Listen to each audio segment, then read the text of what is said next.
Hello my friends and family, welcome back to my channel Temptations Kitchen. This is Ramesh Subramanian. இன்றைக்கி நம்ம பார்க்க போகிறது ஒரு simple and quick breakfast. ஒரு ஃபேமிலிக்கு நீங்கள் 10 மினிட்ஸில் ரெடி பண்ணிட முடியும்.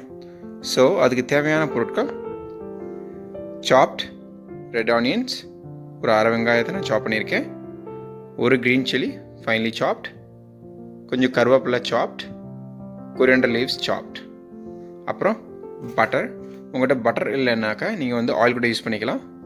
அடுத்தது பெப்பர்கார்ன்ஸ் ஒரு டீஸ்பூன், சால்ட் டு டேஸ்ட், ஒரு டீஸ்பூன் கரம் மசாலா, அப்புறம் 3 எக்கு, 4 ஸ்லைஸு ப்ரெட்டு, அப்புறம் இந்த crusher. And we are going to cook it in that flat pan. நம்மக்கிட்ட இது இல்லை அப்படின்னா ஒன்றும் பிரச்சனை இல்லை, நம்ம நார்மல் தவாவில் கூட குக் பண்ணிக்கலாம். எனக்கு any kind of pan you can use. Okay, இப்போது நம்ம இந்த முட்டையை க்ராக் பண்ணி ஒரு பவுலில் போட்டுட்டு இந்த இன்க்ரீடியன்ட்ஸ் எல்லாத்தையும் நம்ம அது கூட மிக்ஸ் பண்ண போகிறோம். அதுக்கு முன்னாடி இந்த பெப்பர் கார்ன்ஸை நம்ம க்ரஷ் பண்ணிக்கலாம். இப்போது அந்த எல்லா இன்க்ரீடியன்ஸும் ஒன்று ஆட் பண்ணியாச்சு. அடுத்தது அந்த எக்கை நம்ம நல்லா பீட் பண்ணிக்கலாம்.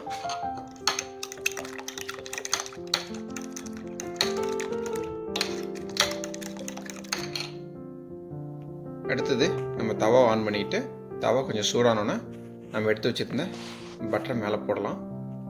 பட்டர் போட்டாச்சு. இப்போ இந்த பட்டர் கொஞ்சம் மெல்ட் ஆகணும்னா எல்லா இடத்தையும் ஸ்ப்ரெட் பண்ணிவிட்டு நம்ம ப்ரெட் ஆம்லெட் ரெடி பண்ண ஆரம்பிச்சிடலாம். பட்டரு இப்போ மெல்ட் ஆகிடுச்சு. அடுத்தது நம்ம இந்த ப்ரெட்டை இந்த மிக்சரில் டிப் பண்ணிக்கணும் 2 சைடும். ரொம்ப நேரம் நீங்கள் வந்து வச்சுருந்தீங்கனாக்கா ரொம்ப ப்ரெட் ஊறிடும், உடைய ஆரம்பிச்சிடும் எடுக்கும் பொழுது. ஜஸ்ட் நீங்கள் ஒரு 2 ஃப்ளிப் பண்ணிட்டீங்கன்னா போதும்.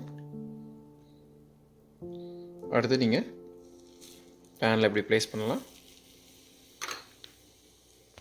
இப்போது அதே மாதிரி மற்ற ஸ்லைசஸையும் நம்ம டிப் பண்ணி நம்ம தவா மேலே ப்ளேஸ் பண்ணிவிட்டு இப்போ கொஞ்சம் மிச்சம் இது மாதிரி இருந்ததுன்னா அதை நீங்கள் இந்த ப்ரெட் மேலே கொஞ்சம் கொஞ்சமாக எடுத்து ஆட் பண்ணிக்கலாம்.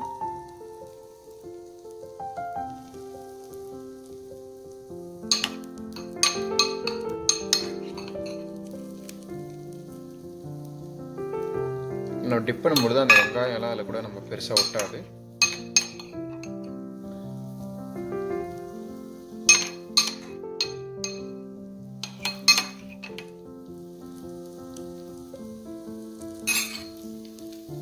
ஃபியூ மினிட்ஸ்க்கு அப்புறம் நம்ம இது மாதிரி எல்லா ஸ்லைஸையும் நம்ம ஒன்று ஒன்றா ஃப்ளிப் பண்ணிக்கணும்.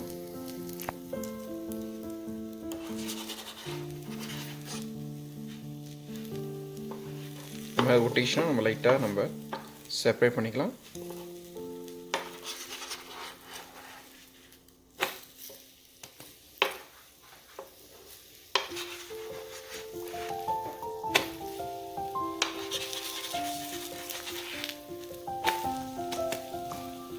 நம்ம லோ ஃப்ளேமில் குக் பண்ணுறது நல்லது, ஏன்னா முட்டை சீக்கிரமாக கருகிடும். உள்ளுக்குள்ள இருக்கிற முட்டை வேகவே ப்ரெட்டும் வேகாது, முட்டையும் வேகாது.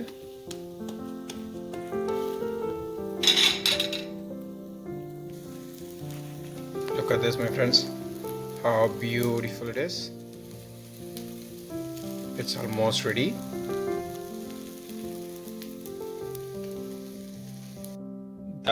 That's it friends.